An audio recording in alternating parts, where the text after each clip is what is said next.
Okay, ಇವತ್ತಿನ ಬುದ್ಧ ಪೂರ್ಣಿಮಾ ಹಿನ್ನೆಲೆಯಲ್ಲಿ ಪ್ರಧಾನಿ ನರೇಂದ್ರ ಮೋದಿ ದೇಶವಾಸಿಗಳನ್ನು ಉದ್ದೇಶಿಸಿ ಇನ್ನೇನು ಕೆಲವೇ ಕ್ಷಣದಲ್ಲಿ ಭಾಷಣವನ್ನು ಮಾಡ್ತಾರೆ. ಕೊರೋನಾ ವಾರಿಯರ್ಸ್ಗೆ ಕೃತಜ್ಞತೆಯನ್ನು ಸಲ್ಲಿಸುವ ನಿಟ್ಟಿನಲ್ಲಿ ಬುದ್ಧ ಪೂರ್ಣಿಮಾ ಹಿನ್ನೆಲೆಯಲ್ಲಿ ಮೋದಿಯವರ ರಾಷ್ಟ್ರೀಯ ಸಂದೇಶ ಏನಾಗಿರುತ್ತೆ ಅಂತಕ್ಕಂಥ ಕುತೂಹಲ. ದೇಶ ಸಂಕಷ್ಟದ ಸ್ಥಿತಿಯಲ್ಲಿದೆ, ಅವರ ಮಾತುಗಳು ಹೀಗೆ ಇರುತ್ತೆ. ಕೊರೋನಾ ವಿರುದ್ಧ ಸಂಘಟಿತ ಹೋರಾಟವನ್ನು ನಾವೆಲ್ಲರೂ ಕೂಡ ಮಾಡ್ತಾ ಇದ್ದೀವಿ. ದೇಶ ಕಷ್ಟದ ಪರಿಸ್ಥಿತಿಯಲ್ಲಿದೆ. 3ನೇ ಲಾಕ್ಡೌನ್ ವಿಸ್ತರಣೆಯ ಬಳಿಕ ಪ್ರಧಾನಿ ಮೋದಿ ಅವರ ಮೊದಲ ಮಾತು. 3ನೇ ಲಾಕ್ಡೌನ್ ವಿಸ್ತರಣೆಯಾದ ಸಂದರ್ಭದಲ್ಲಿ ಮೋದಿ ಅವರು ಬಂದಿರಲಿಲ್ಲ, ಟಿವಿ ಮುಂದೆ ಪ್ರತ್ಯಕ್ಷರಾಗಿರಲಿಲ್ಲ. 2 ದಿನಗಳಿಗೂ ಮೊದಲೇ ಕೇಂದ್ರ ಗೃಹ ಸಚಿವಾಲಯ ಎಕ್ಸ್ಟೆಂಡ್ ಮಾಡುವಂತಹ ಆದೇಶವನ್ನು ಹೊರಡಿಸಿಬಿಡ್ತು. ಈಗ ಮೋದಿ ಅವರ ಭಾಷಣದಲ್ಲಿ ಏನೆಲ್ಲ ಅಂಶಗಳು ಅಡಕವಾಗಿರುತ್ತೆ ಅಂತಕ್ಕಂಥದ್ದು ಪ್ರಶ್ನೆ. ಭಾರತ ಇಡೀ ವಿಶ್ವಕ್ಕೆ ತನ್ನ ಮಾರ್ಗವನ್ನು ತೋರಿಸಿದೆ. ಸಂಘಟಿತ ಪ್ರಯತ್ನದಿಂದ ಮನುಕುಲ, ಮಾನವ ಕುಲ ಉಳಿದಿದೆ ಅಂತಕ್ಕಂಥ ಸಂದೇಶವನ್ನು ಕೊಡ್ತಾರೆ.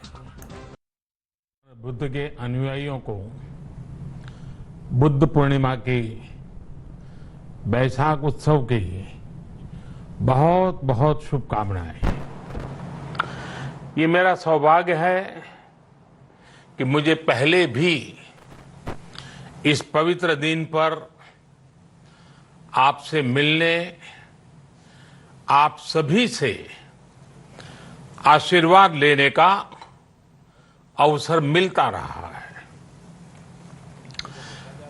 2015 और 2018 में दिल्ली में और साल 2017 में कोलंबो में मुझे इस कार्यक्रम से जुड़ने का, आपके बीच आने का मौका मिला था।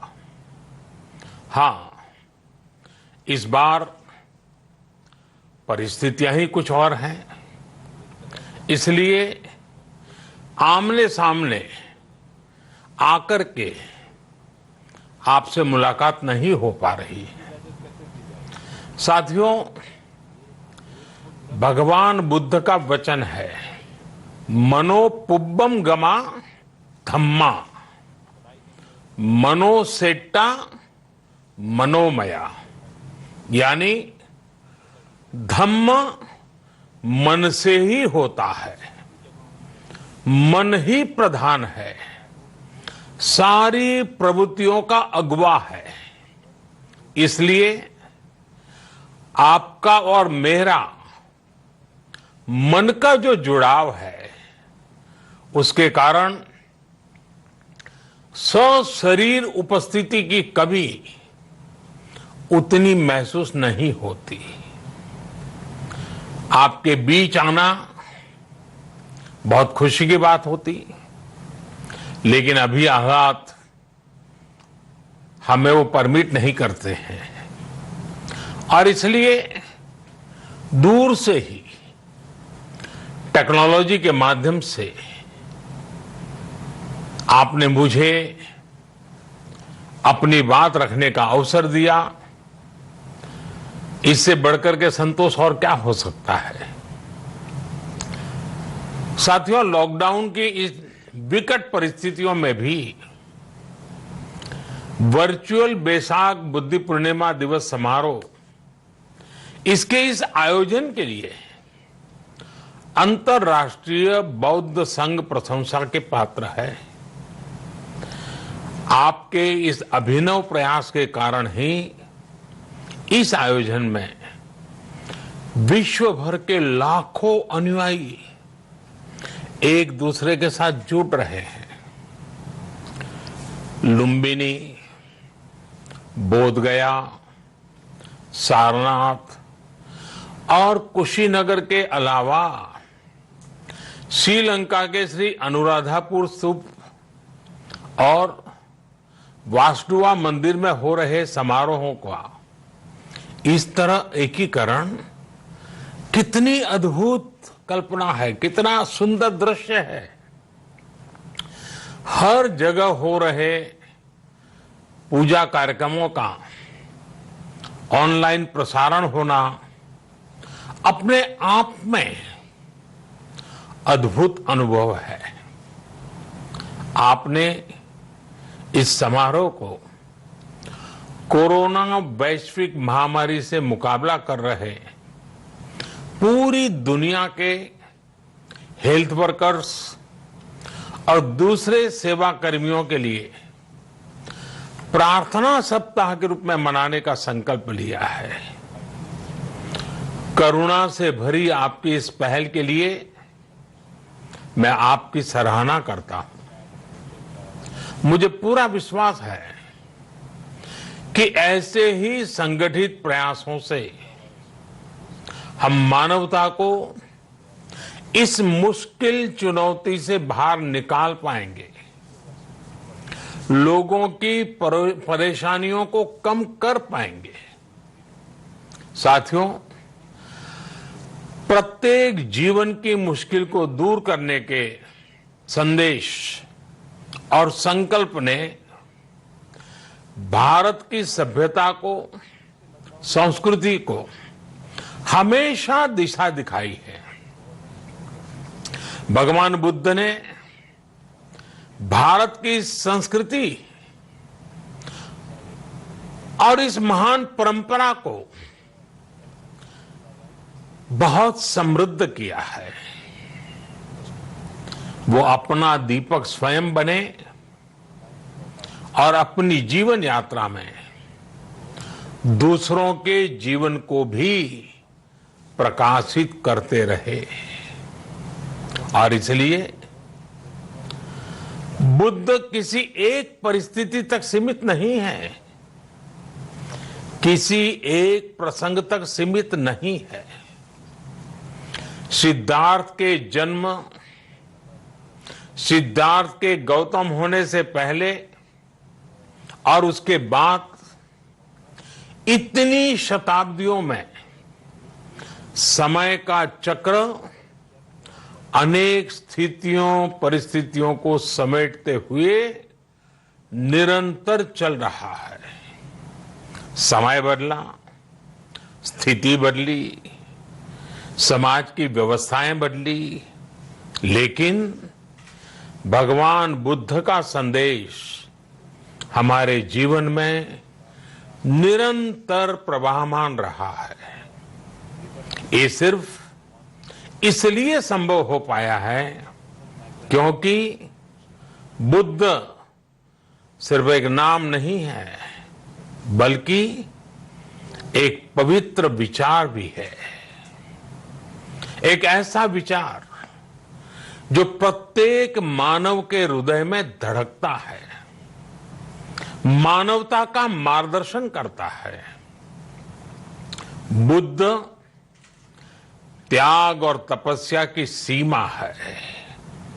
बुद्ध सेवा और समर्पण का पर्याय है। बुद्ध मजबूत इच्छा शक्ति से सामाजिक परिवर्तन की पराकाष्ठा है। बुद्ध वो है जो स्वयं को तपाकर, स्वयं को खपाकर, खुद को न्योछावर करके पूरी दुनिया में आनंद फैलाने के लिए समर्पित है। और हम सभी का सौभाग्य देखिए, इस समय हम अपने आसपास ऐसे अनेकों लोगों को देख रहे हैं जो दूसरों की सेवा के लिए, किसी मरीज के इलाज के लिए, किसी गरीब को भोजन कराने के लिए, किसी अस्पताल में सफाई के लिए, किसी सड़क पर कानून व्यवस्था बनाए रखने के लिए 24 घंटे काम कर रहे हैं। भारत में, भारत के बाहर ऐसा प्रत्येक व्यक्ति, विश्व के हर कोने में ऐसा प्रत्येक व्यक्ति अभिनंदन का पात्र है, नमन का पात्र है। साथियों, ऐसे समय में जब दुनिया में उथल पुथल है, कई बार दुख, निराशा, हताशा का भाव बहुत ज्यादा दिखता है, तब भगवान बुद्ध की सीख और भी प्रासंगिक हो जाती है। भगवान बुद्ध कहते थे कि मानव को निरंतर ये प्रयास करना चाहिए कि वो कठिन स्थितियों पर विजय प्राप्त करे, उनसे बाहर निकले। थक कर रुक जाना ये विकल्प नहीं हो सकता। आज हम सब भी एक कठिन परिस्थिति से निकलने के लिए निरंतर जुटे हुए हैं, साथ मिलकर काम कर रहे हैं। भगवान बुद्ध के बताए 4 सत्य यानी दया, करुणा, सुख दुख के प्रति समभाव और जो जैसा है उसको उसी रूप में स्वीकारना, ये सत्य निरंतर भारत भूमि की प्रेरणा बने हुए है। आज आप भी देख रहे हैं कि भारत निस्वार्थ भाव से बिना किसी भेद के अपने यहां भी और पूरे विश्व में कहीं भी संकट में घिरे व्यक्ति के साथ पूरी मजबूती से खड़ा है। लाभ हानि, समर्थ असमर्थ से अलग हमारे लिए संकट की ये घड़ी सहायता करने की है। जितना संभव हो मदद का हाथ आगे बढ़ाने की है। यही कारण है कि विश्व के अनेक देशों ने भारत को इस मुश्किल समय में याद किया और भारत ने भी हर जरूरतमंद तक पहुंचने में कोई कसर नहीं छोड़ी है। भारत आज प्रत्येक भारतवासी का जीवन बचाने के लिए हर संभव प्रयास तो कर ही रहा है, अपने वैश्विक दायित्वों का भी उतनी ही गंभीरता से पालन कर रहा है। साथियों, भगवान बुद्ध का एक एक वचन, एक एक उपदेश मानवता की सेवा में भारत की प्रतिबद्धता को मजबूत करता है। बुद्ध भारत के बोध और भारत के आत्मबोध दोनों का प्रतीक है।